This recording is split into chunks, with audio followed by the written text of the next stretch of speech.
Buenas tardes.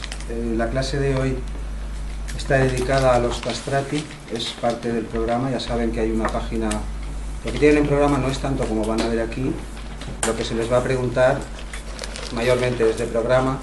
El tema de hoy, el fenómeno que llamamos castrati, dedicado al canto, es decir, formados, no sabría cómo qué verbo utilizar, hechos adrede, es decir, castrados adrede, con fines musicales, para la excelencia vocal. Como veremos, es un fenómeno que ocurrió, no sabemos muy bien cuándo empieza, está documentado en Europa, en las cortes eclesiásticas europeas de 1500, a partir de 1500 hasta 1800 y algo. Ahora les daré las fechas si sienten curiosidad por la primera vez, la última. Todos esos son datos que se pueden consultar, ya los pondré después.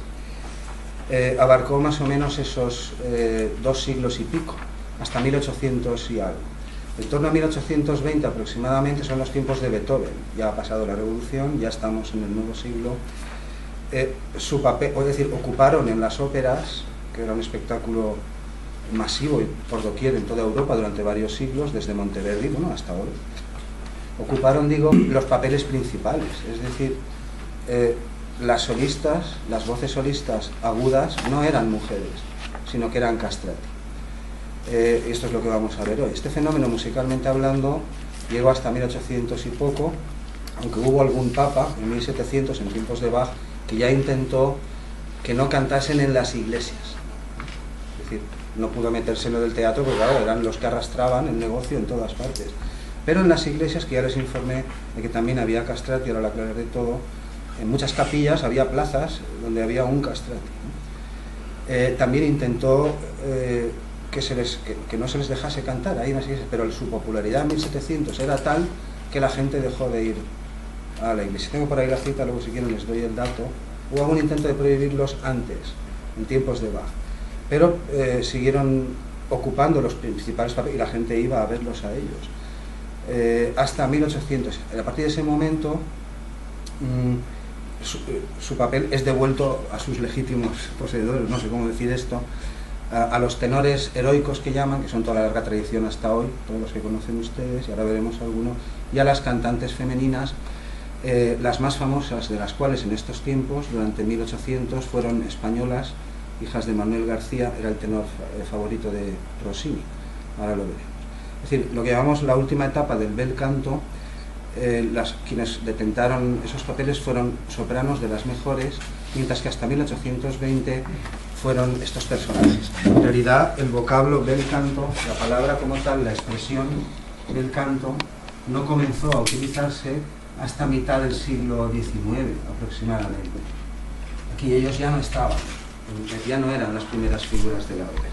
Ahí es como se empezó a hablar de este tipo de canto, ahora entenderán por qué, como bel canto. El canto operístico que pusieron de moda los castrati consistía en una técnica vocal espectacular, ahora entenderán por qué, que sobre todo era un canto muy ornamentado. Florituras, apoyaturas, mordentes, abreviaturas, portatos, fiatos, notas de paso, notas de apoyo. Olvídense del do, re, do, si, do, re, ese que nos enseñan por aquí para hacer la abreviatura, porque había una variedad enorme, no solo en la música vocal, también en la música instrumental. Si conocen algo de lo que llamamos interpretación histórica barroca, cómo se hace correctamente en muchos sitios, ya sé que por aquí son algunos, no se tocan las notas, las figuras tal como están ahí, sino que hay ciertos tipos de adornos que dependen del momento de la frase, de la cadencia, incluso de la pieza. Hay muchas reglas que no son siempre absolutas, pero que el que conoce el estilo las pone en práctica. Esto se llamaba glosar en tiempos de los renacentistas, y durante el barroco esto prosiguió. Es decir, a mí me dan la sonata, de hecho en muchas obras de la época del barroco, digo, incluso obras instrumentales, que eso es una pura abstracción musical, sin texto ni nada, compruébenlo en sus instrumentos. Dice, sonata, yo qué sé, sonata número 7, me lo estoy inventando, en fa mayor de Händel, y debajo pone para flauta, oboe, violín o cualquier instrumento que lo pueda tocar, cualquier instrumento de ese registro. Las obras específicas de cámara para instrumentos específicos solistas, eso es en el romanticismo. Aquí también, pero ya, si ustedes tocan el violín, igualmente pueden tocar un concierto de Bach que ha sido escrito para uno, porque es la práctica habitual. Ahora bien, lo adornan. Yo he escrito ahí lo que sea, la, fa, do, re, si, do, por ejemplo, y yo toco eso pero introduzco muchas variaciones. Y esto es lo que hicieron a las mil maravillas y a extremos increíbles con la voz los castrati. Al final, que eso les digo, esto a lo mejor lo entenderán, lo acabarán de entender.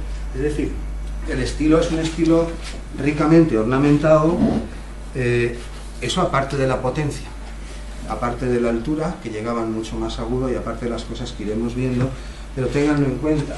Se le llama bel canto a la técnica que desaparece en 1820 aproximadamente, que aplicaban todos estos cantantes, es que decir fabricado parece que lo estoy diciendo peyorativamente, no, formados desde el principio ya para eso, unos musicazos que para qué, no solo los castrati, cualquier músico que salía de un conservatorio italiano, ya lo hemos dicho, lo tienen en programa. El artículo más valioso y la principal fuente de ingresos de la Iglesia, bueno, la Iglesia estaba en muchas repúblicas del norte de Italia durante el barroco, es la exportación de músicos a nobles europeos, y entre ellos los más caros con mucha diferencia, los castrati. Ahora lo iremos viendo.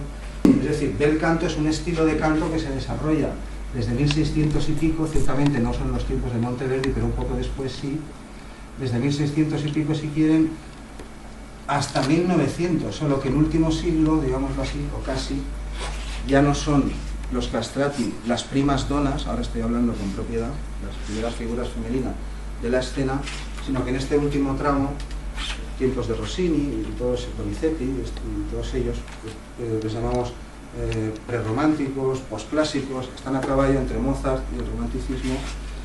Quienes ocupan estos primeros papeles son ya sopranos, las mejores nacidas en Madrid, ahora las veremos al final de la sesión. La clase no es una exposición exhaustiva de todo el fenómeno, iremos viendo algunos de estos castrati, algunas otras cosas.